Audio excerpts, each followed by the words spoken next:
അവനിലേക്ക് അടുക്കുന്നവരെ രക്ഷപ്പെട്ടിട്ടുള്ളൂ. നമ്മൾ എങ്ങോട്ടാണ് ഓടുന്നത്? മനുഷ്യന്റെ ശരീരം എന്ത് പറയുന്നുവോ അത് മാത്രം ചെയ്ത് ജീവിക്കാനാണ് നമ്മൾ ഓടുന്നത്. എന്ത് കിട്ടുന്നു അതുകൊണ്ട്? എന്ത് സമാധാനം നമുക്കുണ്ടാകുന്നു? മനുഷ്യനെ സൃഷ്ടിച്ചത് അല്ലാഹുവെങ്കിൽ ആ സൃഷ്ടിപ്പ് നടത്തിയവനാണ് പറയേണ്ടത് എവിടെയാണ് ഈ സൃഷ്ടി ഫംഗ്ഷൻ ചെയ്യേണ്ടത് എന്ന്. അതിന്റെ മാനുവൽ പരിശുദ്ധമായ ഖുർആൻ. എന്റെ ചെറുപ്പക്കാരികളോട്, യുവാക്കളോട്, യുവതികളോട് ഓർമ്മപ്പെടുത്തുകയാണ്. ഇന്നല്ലെങ്കിൽ നാളെ നമ്മൾ തിരിഞ്ഞു നടക്കേണ്ട ഒരു വഴിയാണിത്.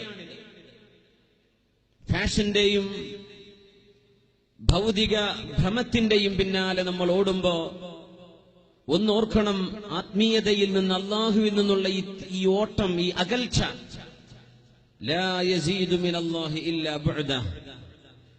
ആ ഒരു ഓട്ടം സമാധാനത്തിൽ നിന്ന് ഏറ്റവും വലിയ അകൽച്ചയാണ്.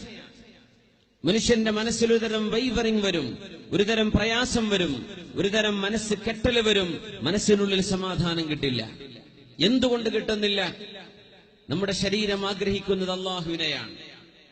സുജൂദിൽ കിടന്ന് തല മണ്ണിലേക്ക് വെച്ച് സുബ്ഹാന റബ്ബിയൽ അഅ്ലാ, കാരുണ്യവാനെ നീയാണല്ലോ ഏറ്റവും ഉന്നതൻ എന്ന് അല്ലാഹുവിനോട് പറയുമ്പോൾ കിട്ടുന്ന ഒരു സമാധാനം. അമൽ അല്ലാഹുവിന് വേണ്ടി മാത്രം ചെയ്യുമ്പോൾ കിട്ടുന്ന ഒരു സമാധാനം. ഇഖ്ലാസ് നമ്മുടെ കൈകളിലേക്ക് വരുമ്പോൾ ഉണ്ടാകുന്ന ഒരു സമാധാനം. ആത്മീയത നഷ്ടപ്പെട്ടുകൊണ്ടിരിക്കുന്ന ഒരു കാലം എന്ന് പറഞ്ഞുകൂടാ. ആത്മീയതയുടെ പ്രകടനങ്ങൾ ഒരുപാടുണ്ട് ഇന്നത്തെ കാലത്ത്, ഒരുപാടുണ്ട്. ആത്മീയതയുടെ പ്രകടനങ്ങൾ, സിയ്യുകൾ നമ്മുടെ ലിബാസിൽ. ഒരു മുതഅല്ലിമാവട്ടെ, ഒരു ആലിമാകട്ടെ, ഒരു വാഇദാകട്ടെ, സിയ്യുണ്ട്,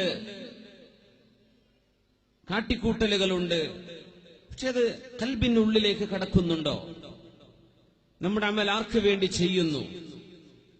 ഇഖ്ലാസ് നമ്മുടെ പ്രവർത്തനങ്ങളിൽ ഉണ്ടാകുന്നുണ്ടോ? വലിയ അഴിച്ചുപണി ആവശ്യമുള്ള കാലമാണിത്. എല്ലാം പ്രകടനങ്ങളാണ്, എല്ലാം കാണിച്ചുകൂട്ടലാണ്. എല്ലാം മനുഷ്യൻ അത് ഫോട്ടോ എടുക്കുന്നു, പോസ്റ്റ് ചെയ്യുന്നു. ويحبون أن يحمدوا بما لم يفعلوا فلا تحسبنهم بمفازة من العذاب. നമ്മൾ ചെയ്യുന്നത് വളരെ ചെറുത്, എന്നാൽ അതിനെപ്പറ്റി പറയുന്നതോ വാ നിറച്ചു പറയാൻ. കബറത്ത് കലിമത്തൻ തഖ്റുജു മിൻ അഫ്വാഹിഹിം. ചെയ്യാത്തത് പോലും വിളിച്ചു പറയാൻ. ചെയ്യുന്ന ചെറിയ നന്മ പോലും മാലോകരം മുഴുവനും വിളിച്ചറിയിക്കാൻ. ആർക്കാണിത് ചെയ്യുന്നത്? അല്ലാഹുവിന് വേണ്ടിയാണോ? അവന്റെ സൃഷ്ടികൾക്ക് വേണ്ടിയോ? അതല്ല, ആർക്ക് വേണ്ടി? റസൂലുള്ളാഹി സ്വല്ലല്ലാഹു അലൈഹി വസല്ലം പറയുമായിരുന്നു, ഇന്നല്ലാഹ യുഹിബ്ബുൽ അബ്ദ തഖിയ്യൽ ഗനിയ്യൽ ഖഫിയ്യ. അല്ലാഹുവിന് ഒരാളെ ഇഷ്ടമാണ്. ആരെന്നറിയോ? അത്തഖിയ്യ, അല്ലാഹുവിനെ ഭയപ്പെടുന്ന ഒരാളെ. അൽ ഗനിയ്യ, സമ്പന്നനായ ഒരാൾ. പിന്നെയോ അൽ ഖഫിയ്യ, എന്നാൽ താൻ ചെയ്യുന്ന ദാനധർമ്മങ്ങൾ ആരെയും വിളിച്ചറിയിക്കാതെ സ്വകാര്യമായി രഹസ്യമായി ദാനം ചെയ്യുന്ന മുതലാളിയെ അല്ലാഹുവിന് ഇഷ്ടമാണെന്ന് പരിശുദ്ധ റസൂലുള്ളാഹി. സ്വദഖ എന്ന വലിയൊരു നന്മയാണ് ചെയ്തത്. പക്ഷെ ആ നന്മ ഒളിപ്പിച്ചു വെച്ചു. സക്കാത്ത് പരസ്യമായി ചെയ്യണം. ദാനം ചെയ്യുന്ന ആളുകൾ സക്കാത്ത് കൊടുക്കുന്നുണ്ടോ എന്ന് ആരും അറിയുന്നില്ല. സക്കാത്ത് ഇസ്ലാമിന്റെ ഷിആറാണ്, ഇസ്ലാമിന്റെ പ്രകടമായ അടയാളമാണത്. ഫർളായ നിസ്കാരം അത് ഇസ്ലാമിന്റെ ഷിആറാണ്. അതിനെ ഇഖാമത്ത് ചെയ്യാനാണ് പള്ളികൾ ഉണ്ടാക്കുന്നത്. അത് പരസ്യമായി ചെയ്യണം. ഫർള് നിസ്കാരങ്ങൾ, സുന്നത്ത് നിസ്കാരങ്ങളോ രഹസ്യമായി ആരും കാണാതെ ചെയ്യാൻ പറ്റുമെങ്കിൽ അങ്ങനെയാണ് ചെയ്യേണ്ടത്. എന്തിനെന്നറിയോ? ആളുകളെ കാണിക്കാൻ വേണ്ടി ചെയ്യുമ്പോ നമ്മുടെ ഖൽബിൽ നിന്ന് ലക്ഷ്യം അല്ലാഹു അല്ലാതെ മാറുന്നുണ്ട്.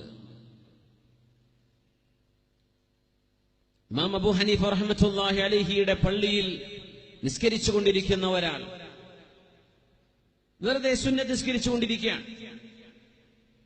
ളുഹറിന്റെ ബാങ്ക് കൊടുക്കുന്നതിന്റെ ഒരുപാട് നേരം മുമ്പ്, സാധാരണ ആളുകളൊക്കെ ജോലിക്ക് പോകുന്ന നേരത്ത്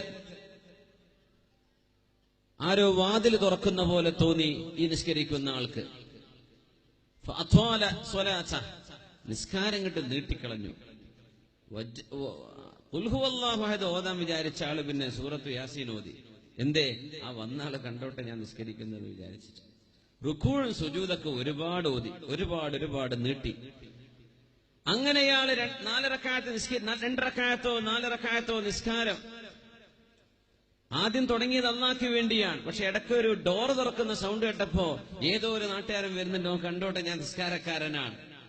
നിസ്കാരമൊക്കെ നീട്ടി റാഹത്തിൽ സലാം വിട്ട് നോക്കുമ്പോ വഴിതെറ്റി വന്ന ഒരു നായയായിരുന്നു അത്. അതിൽ വലിയൊരു നുക്തയുണ്ട്, ഒരു പാഠമുണ്ട്. മുസ്ലിം ഉമ്മത്തിന് അങ്ങോട്ടാണ് പോകേണ്ടത്. ഇന്ന് നമുക്ക് നഷ്ടം അറബി കോളേജിന്റെ കുറവല്ല, യതീംഖാനയുടെ കുറവല്ല, പള്ളി ദർസിന്റെ കുറവല്ല, മുതഅല്ലിമീങ്ങളുടെ എണ്ണത്തിന്റെ കുറവുമല്ല. പിന്നെ എന്താണെന്നറിയോ? ഇഖ്ലാസിന്റെ കുറവാണ്.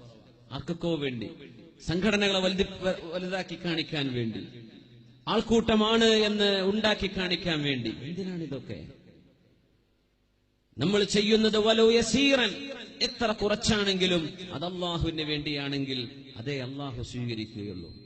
صلوا على النبي محمد وآله.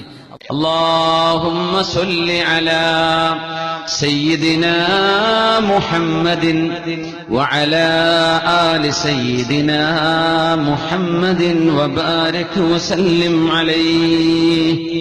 اللهم صل على سيدنا محمد وعلى آل سيدنا محمد وبارك وسلم عليه. ഒരുപാട് സ്വലാത്ത് നമ്മുടെ ഹബീബിന്റെ ഹദറത്തിലേക്ക് എത്തും. അല്ലാഹു എത്തിച്ചു കൊടുക്കട്ടെ, അവിടുത്തെ അല്ലാഹു സന്തോഷിപ്പിക്കട്ടെ.